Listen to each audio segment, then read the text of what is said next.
नमस्कार दोस्तों, मैं हूं आपका दोस्त विजय विद्रोही। आप मुझसे जुड़ चुके हैं, इसके लिए आप सबका तहे दिल से शुक्रिया।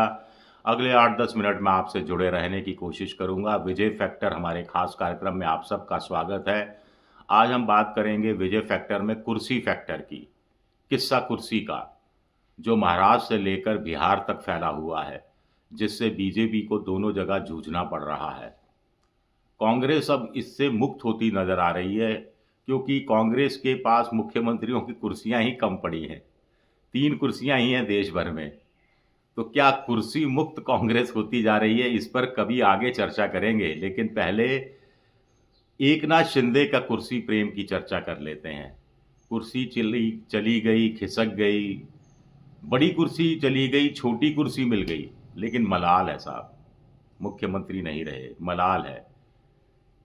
हुआ ये कि महाराष्ट्र में, मुंबई में बजट सत्र से पहले चाय पार्टी हो रही थी पत्रकारों के साथ, और देवेंद्र फडणवीस, एकनाथ शिंदे, अजीत पवार मुस्कुराते हुए गलबहियां डाले हुए नजर आए।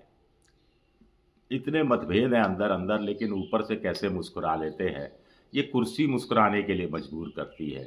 तो हंसी मजाक में कहा एकनाथ शिंदे ने कि भाई, मैंने और देवेंद्र फडणवीस ने आपस में कुर्सियों की अदला बदली कर ली है। यानी पहले मैं मुख्यमंत्री था, देवेंद्र फडणवीस उप मुख्यमंत्री थे। अब देवेंद्र फडणवीस मुख्यमंत्री की कुर्सी पर हैं, मैं डिप्टी चीफ मिनिस्टर की कुर्सी पर हूं। और अजीत पवार, जो उनकी कुर्सी अभियान में आड़े आ रहे हैं, वो कैसे आड़े आ रहे हैं बाद में बताऊंगा। और अजीत पवार पर तंज कस दिया कि ये इन्होंने कुर्सी अपनी फिक्स कर ली है, यानी डिप्टी सीएम है, कोई महत्वाकांक्षा नहीं है, कोई इच्छा नहीं है, कोई संघर्ष की भावना नहीं है। इन्होंने सरेंडर कर दिया, हम तो हाँ डिप्टी सीएम लायक हैं, यही ठीक है भाई। तो अजीत पवार ने कहा, अजीत पवार कहाँ चूकने वाले थे, अजीत पवार तो आजकल बड़े मजे लेते हैं।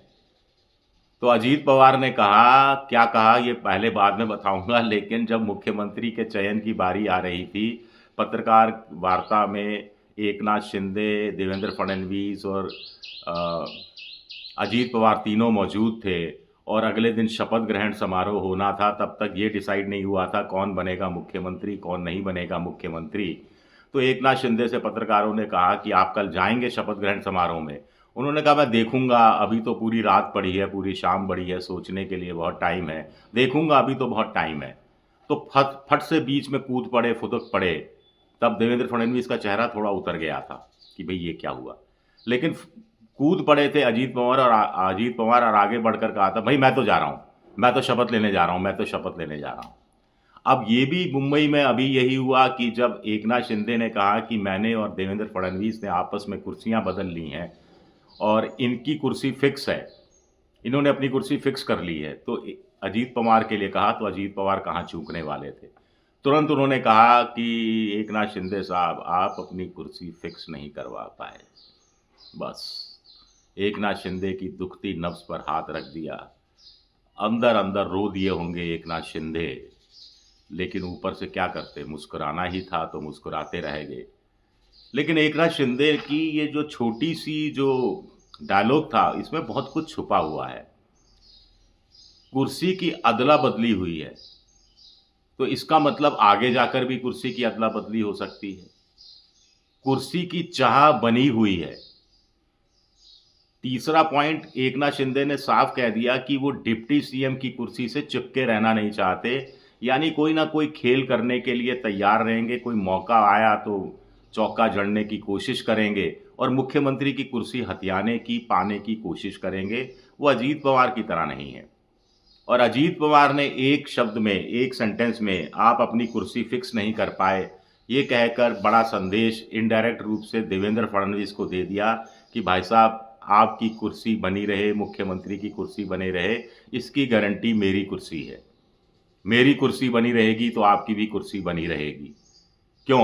क्योंकि महाराष्ट्र में 132 पर बीजेपी है, बहुमत के आंकड़े से 12-13 सीटें कम हैं, और अजीत पवार 40 प्लस हैं, तो दोनों मिलाकर 170 पार चले जाते हैं, जो बहुमत के आंकड़े से कहीं कहीं ज्यादा है।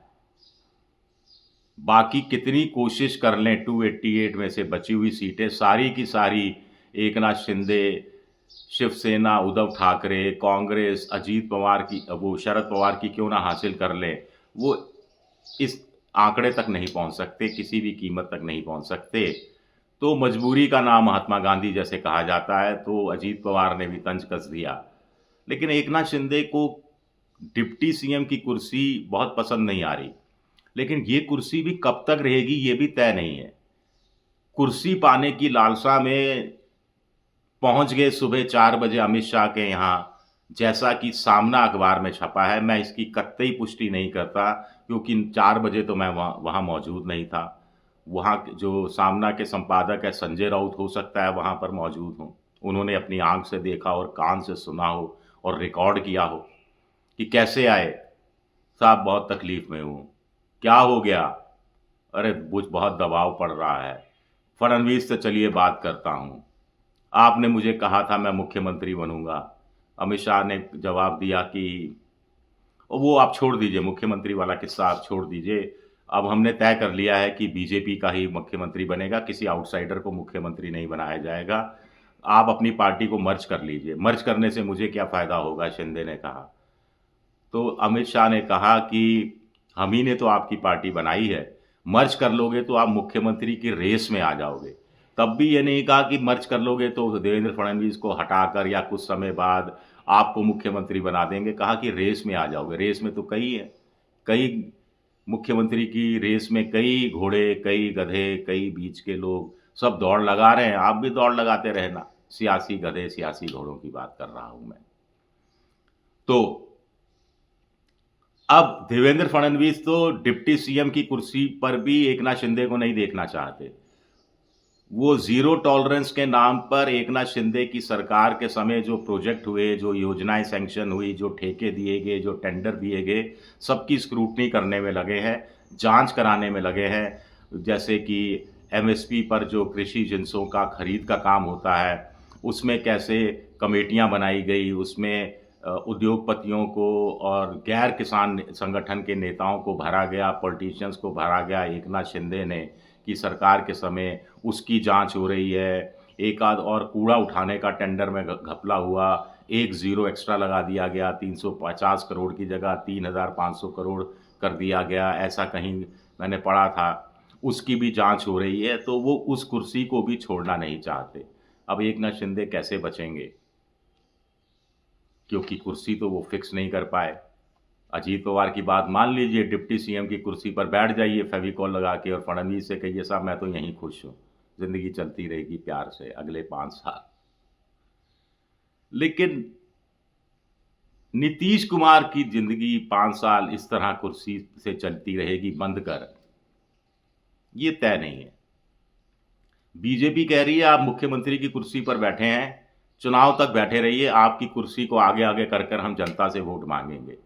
लेकिन चुनाव जीत गए तो आपको कुर्सी मिलेगी या नहीं मिलेगी ये पता नहीं, क्योंकि तब जो बीजेपी के संसदीय बोर्ड की कुर्सियों पर बैठने वाले लोग होंगे वो तय करेंगे, एनडीए के साथियों के साथ तय करेंगे।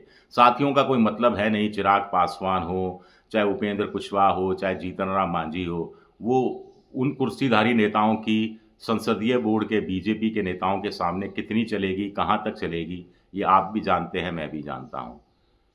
तो अब नीतीश कुमार कह रहे हैं कि भागलपुर में जब मोदी जी आए थे नहीं बोले, चलिए आगे आए तो बोल दें, गारंटी दे दे, कह दे कि ये मोदी की गारंटी है कि नीतीश कुमार की कुर्सी बरकरार रहेगी, चुनाव के बाद भी बरकरार रहेगी।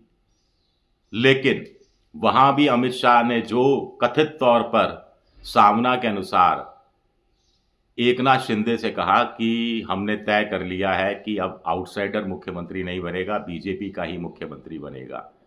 तो ये इको कहीं ना कहीं महाराष्ट्र से निकलकर पटना तक या मुंबई से निकलकर, दिल्ली से निकलकर पटना तक पहुंचता हुआ नीतीश कुमार की कानों में पड़ रहा है। और लेकिन बेबसी देखिए, कुर्सी का मुंह देखिए कि चुप है। बेटे से कहलवा रहे हैं कि पापा की कुर्सी बनी रहे। ऐसा राजनीति में होता है क्या? शुक्रिया मेरा ये वीडियो देखने के लिए। पसंद आए तो लाइक कीजिए, सब्सक्राइब कीजिए, शेयर कीजिए।